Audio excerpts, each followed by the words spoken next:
Assalomu alaykum hurmatli tadbirkorlar. Mana bugun 18 fevral 2026-yil Qorabog' mahallasida uch tajribasiga asosan tadbirkorlar bilan uchrashuv o'tkazamiz.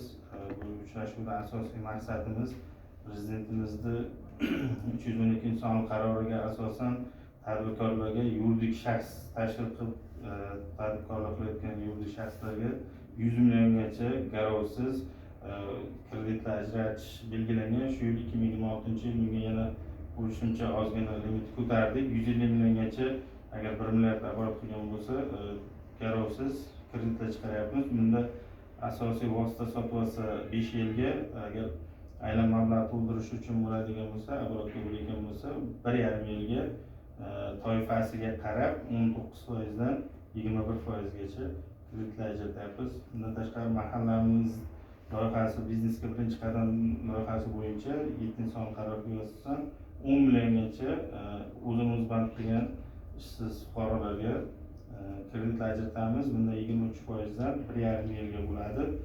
Karta ochib, o'sha kartasiga tashlab beramiz. Bundan tashqari Prezidentimizning 60-61-sonli qarorlariga asosan yoshlarni ish bilan ta'minlash maqsadida bitiruvchi yoshlar ularga 7 yilga 18% dan agar asosiy vosita sotib olsa, agar aylan mablag' to'ldirish uchun bo'ladigan bo'lsa 3 yilga 6 oy imtiyoz davri bilan 18% yillik kreditlar ajratamiz. Bunda agar o'sha ta'lim bitiruvchi institut bitirmagan bo'lsa ham, korxonada ta'sischi yoki korxonada rahbar bo'lib ishga kirgan bo'lsa ham bo'ladi. Masalan, yangi tashkil qilish shart emas.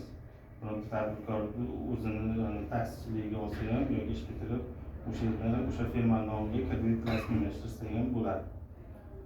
Kimda yana qanaqa savollar bor, bank bo'yicha qiziqtiradigan, kredit bo'yicha yana bo'lsa bemalol savollaringiz bo'lsa berishlaringiz mumkin.